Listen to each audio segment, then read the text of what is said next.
Who completed the first knife-only Resident Evil run? That was on my mind recently.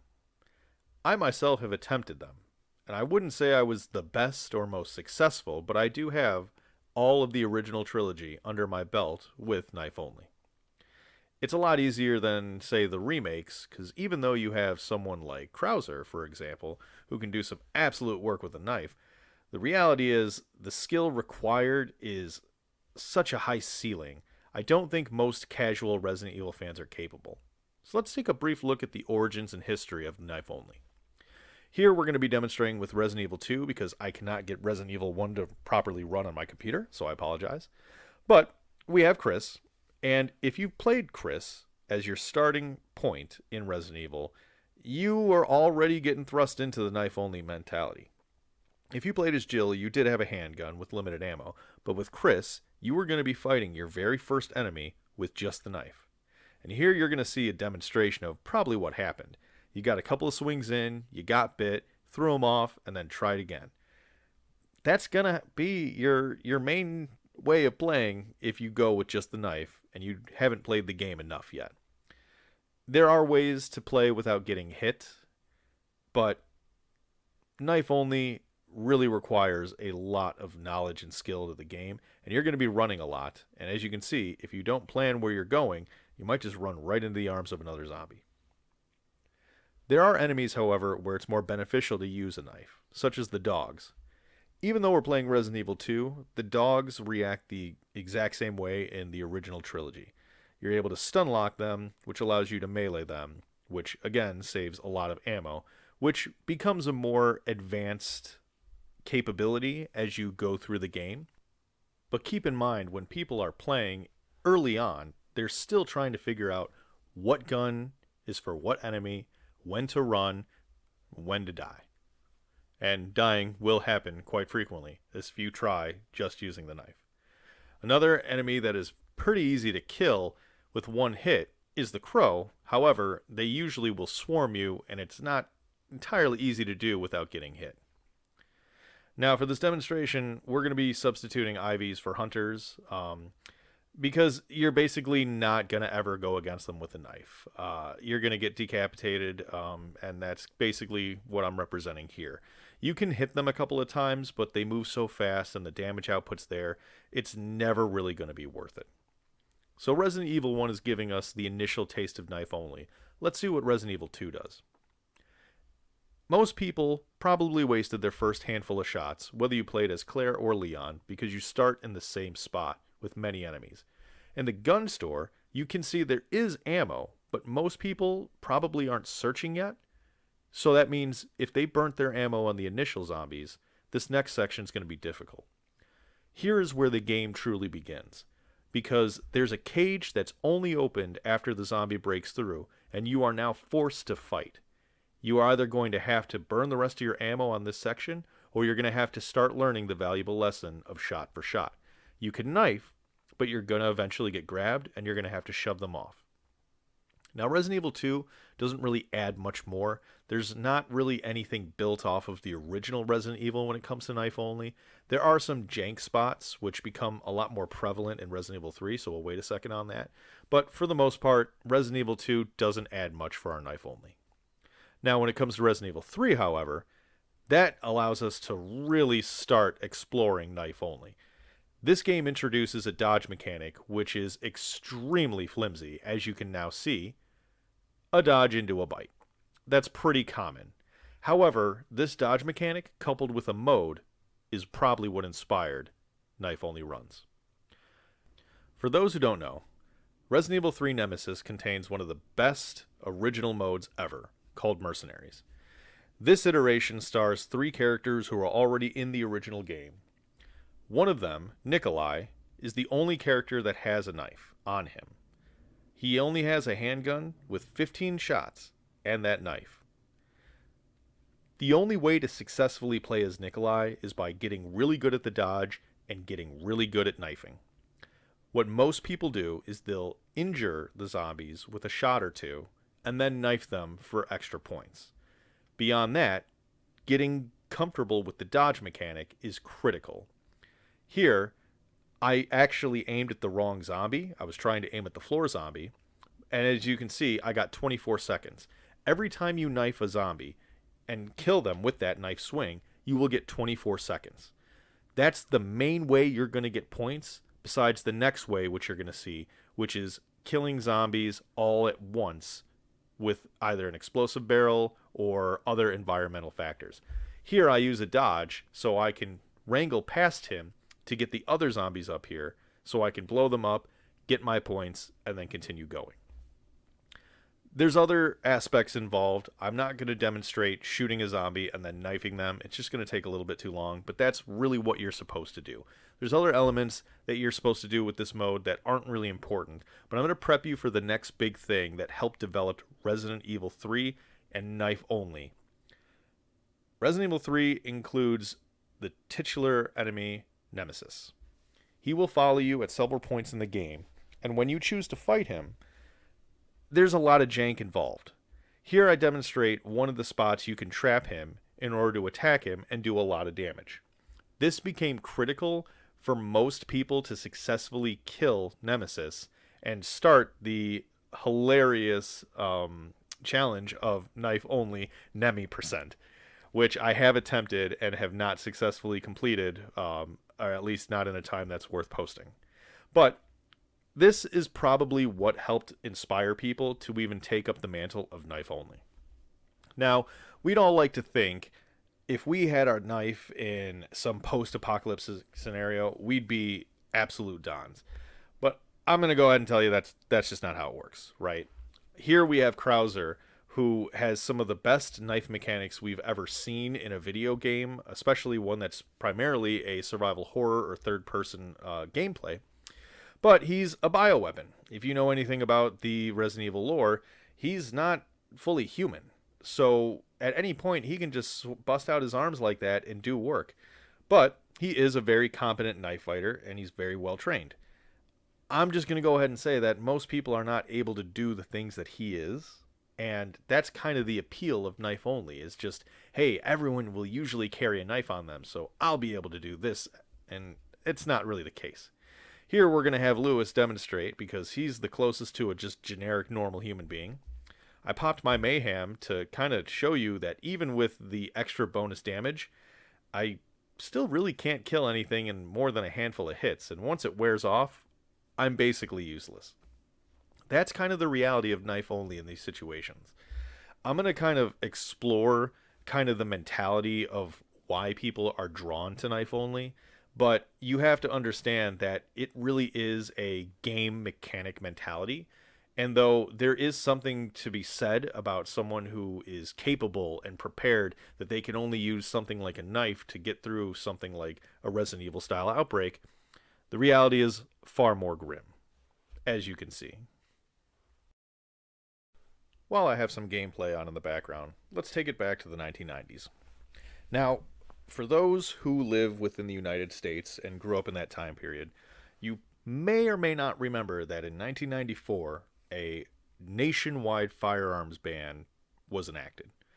I happen to live in a state that is very anti-gun friendly, but because of that, there was a more prevalence of knives over firearms.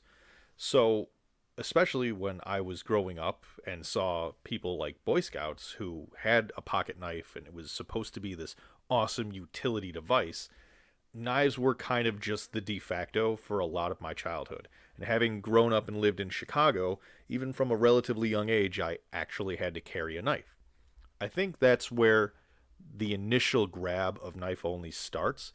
Being a young teen, probably having some small knife to defend yourself, or as a tool if you were a Boy Scout or in some other group like some sort of leatherworking or something like that. It's already kind of there as a tool, so it can be used as a weapon. But I'm sure most people kind of recognize today, even a high quality folding or pocket knife doesn't really hold up to a full tang fixed blade. Now, I'm not a knife expert in any way, shape, or form. I have gone through my knife phase in my teens. I have had quite a few knives, and I do have a really high quality one that is basically just a tool. I do carry it from time to time. Having been a medical professional, I'd rather actually carry a pair of shears um, rather than a knife. But occasionally, I will carry a basically multi-tool that is a shear. It's from SOG. It's called the Para shear or something like that, along with a knife, which is a ZT knife for those who are knife guys. So you have this era of when the game had come out. You have this mentality that, for the most part, firearms are bad or not good. And even though Capcom is a Japanese developer, its American audience was a huge pull as to what they were going to make and what they were going to do. I mean, there were dubs of the Resident Evil games over time, but originally the recordings were all in English. So the American market was the primary market. So, if most of your entire country either doesn't have access to firearms or it's just extremely restricted and limited to, kids are very influential. And I'm sure a lot of you who grew up during that time period are probably like me. You like action movies, you like, games with guns. But there was just something a little bit more grounded in reality when it came to just having a knife and trying to escape a house or escape a city or, some combination thereof that Resident Evil offered. So, beyond the initial grab of being a teen and seeing something that is more close to reality, it starts building up in our head that, okay, well, maybe that's something that I can do. Maybe that's something that's survivable. And then we go to the next aspect of the high skill ceiling required for knife only. Now, Resident Evil 1 includes a mechanic that's, I guess, more a bug than anything, that if you hit the pause menu after swinging your knife, you'll actually stun the enemy, and you can fairly easily do a knife only challenge. It's really only against the zombies. The hunters doesn't last as long, but you can use it against it. But Tyrant is not an easy fight unless you can get him stuck in certain positions, which unfortunately Resident Evil was a game made with limitations and restrictions, so there are bugs and things that can happen. Resident Evil 2 is a little bit more challenging, I would say, for a knife only run, especially the B scenario. But you are able to keep Birkin stunned in certain positions, so you can do a knife only run with relative ease. I'm not sure how it is with Mr. X. I've not done a successful B scenario knife only run with either character. I've only done it with Leon A. Um, so you have to have such a knowledge of the game, and you have to have such like instinct, I guess. You have to kind of just know where to go, how the angles work so an enemy gets stuck, so you can hit them without getting hit, all that kind of stuff. I think as we progress and get older, there's that want to revisit old games, and that skill is still, it's there, it's dormant, but it's still there. And I think when people get back into these classic games, one of the first draws is to increase the difficulty, and a knife only appeals to that, that intrigue of wanting to increase difficulty. So, Resident Evil 2 I'd say is probably the more challenging if you plan on attempting one. But Resident Evil 3 is probably the bread and butter of where knife only really started. Now, remember I had said in the first Resident Evil you start as Chris, or I should say if you choose to start as Chris, you will be doing knife only. But Resident Evil 3 has the best mechanics for the original trilogy to actually utilize a knife because of the dodge and because the damage output is there. So I think that's kind of why the resurgence of the classic trilogy has probably inspired people, and the new games are you're able to do it as well, just to a different degree. When it comes to the newer Resident Evils, you have a lot more control and capability with your character, so it's a lot more feasible to do. I would not say it's easier in that context, though. As you can see, you get grouped up a lot easier on, and things just happen where it's going by so fast. It's just very, very difficult, especially on professional difficulty level for Resident Evil 4 Remake. I won't really touch much on Resident Evil 5 and 6 because the games became so arcadey. Using a knife was really more of just doubling down on what Resident Evil 4 original had, which was you use your melee, and the knife allows you to use the melee a lot faster, and you conserve ammo. When it comes to Resident Evil 7, I'm not going to talk much about it because I personally did not care for 7 or 8. I do understand all the legacy stuff and how much it really helped Capcom. I'm not arguing that. But when it comes to the remakes of Resident Evil 2 and Resident Evil 3 remake, the Resident Evil 2 remake is actually what introduced breakable knives, breakable defensives, I should say. So they kind of realized that this could become abusive, just like how the original Resident Evils were, and they kind of put a stop to it to make sure you couldn't just abuse mechanics. And Resident Evil 4 remake is a good example of that because the knife durability, is huge. You're not able to just cheese the game like you were with the original. The durability is such an impactful thing that it really makes you play defensively. And going back to an aspect of realism here, it's not really easy to parry anything. I mean, if someone throws something at you, you may be able to dodge it, but to hit it with your knife to deflect it, that's not very easy. But Leon obviously is a very trained and capable individual, and we have to suspend some disbelief. So your knife is not really more of an aggressive tool, it's more of a defensive item, which kind of is in line with what a knife is. It's really um, your last defense. So I was in the military, just the Navy. I wasn't overseas combat, anything like that. But we do train as realistically as possible. And they basically tell us our handgun is a defensive tool to get to our long rifle, primary. A knife is your backup to your backup. So if my handgun is out of ammo, that's when I go to my knife. My knife is to get me more handgun ammo or to get me to my rifle. And I kind of like the newer Resident Evils taking a more realistic approach, especially with Resident Evil 4 Remake, for example, where it's like, hey, you can use your knife, but it is going to break. I will say that a lot of games are very bad at judging how many hits a knife can deliver before it breaks or even bends and stuff like that. But, the mechanic is there to reinforce that this is a defensive item, not an offensive item. And that also is a bigger draw for those players who are like, well, I have a limited usage to my knife, so if I am going to do a true knife only challenge, I have to really be careful about when I use it, or I have to acquire multiple knives and use them strategically against bosses, like how most Resident Evil 2 speedruns are. The knife only is kind of the standard. You can actually subtract a handful of times you need to use a handgun and just take a little bit longer, but knife only is pretty attainable in Resident Evil 2. So, but that being said, the skill ceiling and the difficulty is just that much higher to attempt doing these compared to the original Resident Evils, which through time and development of the strategies are a lot easier to do.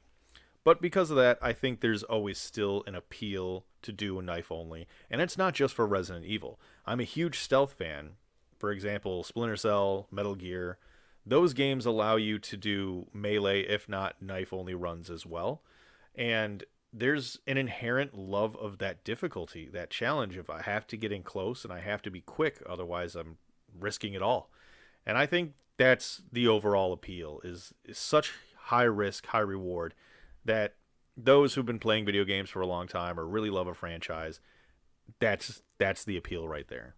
So let me know if you agree or disagree. I just had this thinking on my mind for a little bit and felt let's make a quick little video, talk about it for those who don't understand it, and then see what the mentality is. So tell me why you guys are drawn to it. Appreciate it.